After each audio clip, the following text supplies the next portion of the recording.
Hi and welcome to the Choose a Chart tutorial. We've accessed the Choose a Chart through this lozenge here, or if you're from the hub, there'll be a choice to go to it from there. The Choose a Chart, it explains here that it's about finding out the areas, identifying what might be causing them difficulties, what might be their underlying issues in terms of their sensory or motor development. It's not a diagnostic tool, it's not a recognized clinical assessment, but it is a place to go from. It is a place that we choose the best starting place with the information that we have. On the page, it will say about using the Choose a Chart, and it gives you the 1, 2, 3 guide about how to use it. So refer back to that at any point.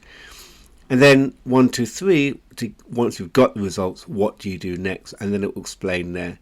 And then when you need to download their program, what to do there. So it's a nice reference point. At any time you can go back to here and this will give you what you need to do next.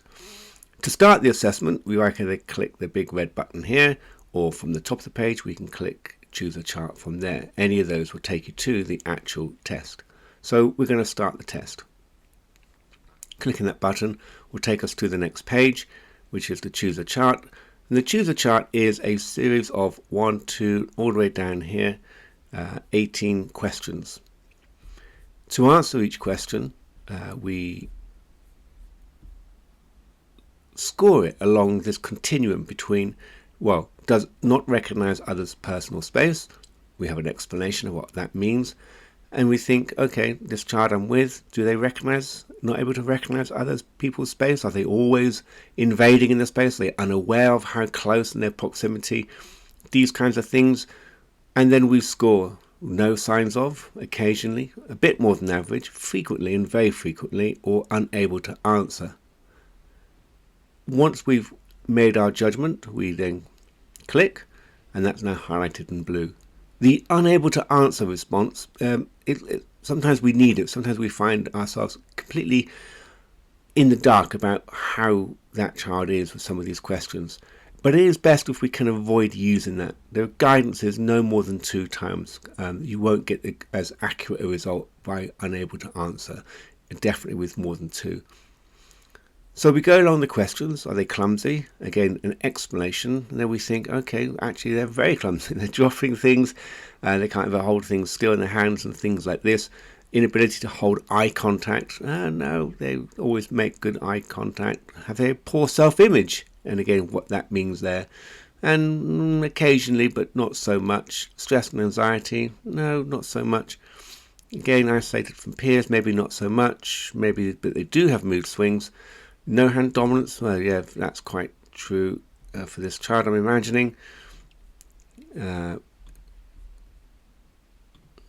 signs of sitting still, lack of energy, and so on. So you go through all those questions, answering in the most appropriate way. And once you've completed all 18, you can go back at any point and go back to the question and go, well, no, I want to rescore that one. You're absolutely fine. You're not, just go back, check you're happy with everything, and when you are, click submit. And while you're clicking submitting, it's adding all the scores that are behind the scenes there to create the results, and then the results will appear here in the graph form, and it's looking at these areas: body awareness, calm and relaxation, coordination, muscle tone, all the way up to visual, and then it's scored. And what we're looking at really is the highest score, which is the area that seems to be impactful the most to the child's struggles and the difficulties they're facing.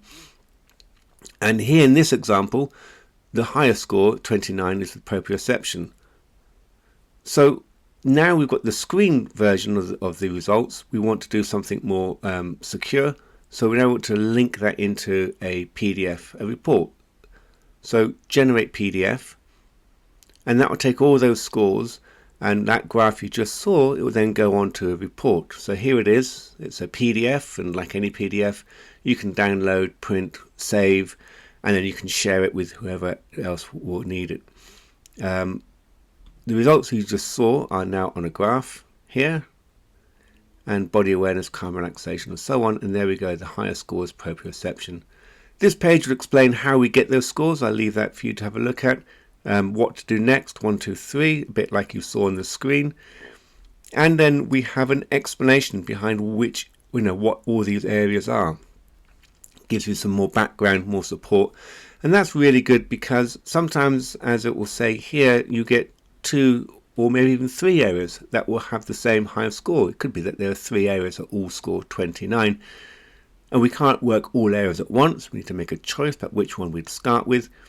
And so having an understanding of those areas might give you a kind of a clue as to which one you would do first. It may not really matter in which order you do it. If they're all scoring high, they all need support. But it might just give you an idea of actually, I need to work further.